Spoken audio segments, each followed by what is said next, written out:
এসে উল্টা সিধা কথা বলবে। আমি আপনাদেরকে নিবেদন করব যে সমাজের যে কাজগুলো এরা করেছে, যেই ইউনিয়নগুলি করেছে, যেই পার্টির উইং বানিয়েছে, এদেরকে জিজ্ঞাসা করা 35 বছরে আপনারা করতে পারেননি, মাত্র 6 বছরে বিজেপি সরকার মহিলাদের জন্য করেছে, যুবাদের জন্য করেছে, যারা ওল্ড এজ আছে তাদের জন্য করেছে, সাংবাদিকদের জন্য করেছে, সরকারি কর্মচারীদের জন্য করেছে, শ্রমিকদের জন্য করেছে। তাহলে বাদ পড়লো কি? বাদ কে পড়লো? এই সরকার মানুষের জন্য কাজ করতে জানে, কারণ কি সরকার নরেন্দ্র ভাই মোদীর দিশা নির্দেশে চলার সরকার বেড়ে মিত্র। তাই আমি এখানে ভারতীয় জনতা পার্টির যত কার্যকর্তা আছে তাদের প্রতি করজোড়ে নিবেদন, মাননীয় প্রধানমন্ত্রী রাষ্ট্রীয় পরিষদের বৈঠকে বলেছে যে ভারতীয় জনতা পার্টির সমস্ত কার্যকর্তা ত্রিপুরা রাজ্যে হোক, ভারতবর্ষের যে কোনো প্রান্তে হোক, প্রত্যেকের বাড়িতে যাবে আর ভোট চাওয়ার সময় একবার বলবেন যে নরেন্দ্র ভাই মোদী আপনাকে প্রণাম জানিয়েছে, আপনাকে নমস্কার জানিয়েছে। বেনিফিশিয়ারির কাছে আমরা যাব, যাদেরকে ঘর দিয়েছি, যাদেরকে আমরা শৌচালয় দিয়েছি, রাস্তাঘাট তৈরি করেছি, এই বিদ্যুতের কানেকশন দেওয়া হয়েছে, 5 লাখ টাকার হেলথ ইন্স্যুরেন্স করে দেওয়া হয়েছে, করোনার টিকাকরণ করা হয়েছে, জীবনদান করা হয়েছে, বহু স্কিম আছে। আমি যদি জল জীবন মিশন থেকে সবগুলো বলতে থাকি, বহু স্কিম আছে নরেন্দ্র ভাই মোদীর, সেই স্কিমে আমি যাব না। কিন্তু আমি এটা বলবো, ভারতীয় জনতা পার্টির প্রত্যেকটি কার্যকর্তাকে প্রত্যেকের বাড়িতে যাবেন, বাড়িতে গিয়ে কংগ্রেস হোক, সিপিএম হোক, আমাদের পার্টি হোক, যে কোনো পার্টির হোক, বাড়িতে যাওয়া আর করজোড়ে নিবেদন করা যে মাননীয় প্রধানমন্ত্রী যে আপনাদেরকে প্রণাম জানিয়েছেন। আর আমার তরফ থেকে, আমি পশ্চিম ত্রিপুরা কেন্দ্রে ভারতীয় জনতা পার্টির প্রার্থী হয়েছি, আমার তরফ থেকে একটাই আবেদন থাকবে, অন্য কিচ্ছু বলার দরকার নেই। বলে আপনাদের ছেলে, আপনাদের ভাই, আপনাদের বিপ্লব ইলেকশনে দাঁড়িয়েছে, বিপ্লবদা আমাকে পাঠিয়েছে, বিপ্লব আমাকে পাঠিয়েছে যে আপনাকে বলার জন্য, আপনি কংগ্রেস বা সিপিএম করতেই পারেন, করুন, আমাদের কোনো আপত্তি নেই, কিন্তু আমাদের দাদা আপনার কাছ থেকে আশীর্বাদ চাইছে, আপনার ভালোবাসা চাইছে। এটা প্রার্থনা ওনার দাদার।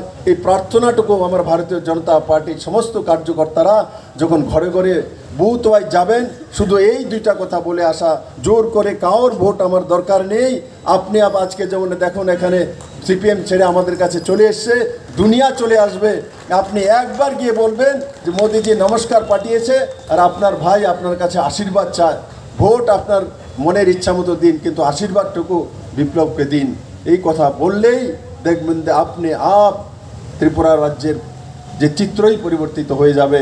আর এটা আমি আশা করি ভারতীয় জনতা পার্টির যারা পান্না প্রমুখ, পৃষ্ঠা প্রমুখ রয়েছেন, শক্তি কেন্দ্রের প্রমুখ রয়েছেন, এবং বুথের কার্যকর্তা রয়েছেন, মণ্ডলের কার্যকর্তা রয়েছেন, সবাই একযুগে প্রতিদিন সময় পেলে সকালে আর বিকেলে রৌদ্রের মধ্যে যাওয়ার দরকার নেই।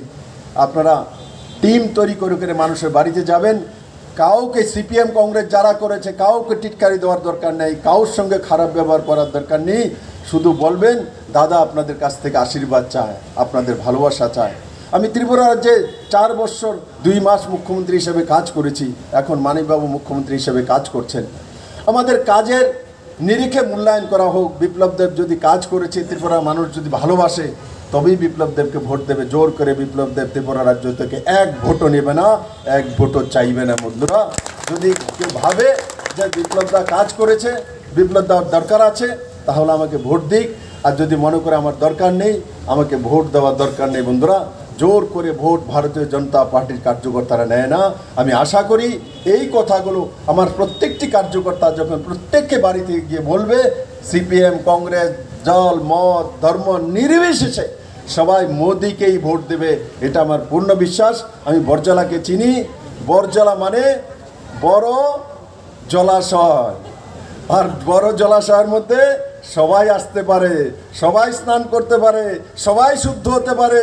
এই জলাশয়ে সবাই চলে আসো। আমি তো বলবো বামুটিয়ার লোক আসো, এখানে জলের মধ্যে স্নান করে শুদ্ধ হয়ে চলে যাও। আর আমি সাথে রামনগরকে বলবো, আশপাশে যারা আসে সব বরজলাতে আসো, আর বরজলাতে স্নান করো, আর বরজলাতে শুদ্ধ হয়ে নরেন্দ্র মোদীকে তৃতীয়বারের মতো প্রধানমন্ত্রী বানিয়ে দেশে এই পুরো দুনিয়ার মধ্যে যেই মন্ত্র আমরা নিয়েছি যে ভারতবর্ষকে নাম্বার 1 দেশ হিসাবে প্রতিষ্ঠাতা করা, সেই দিশাতে আমরা কাজ করব। একবার আমার সঙ্গে সবাই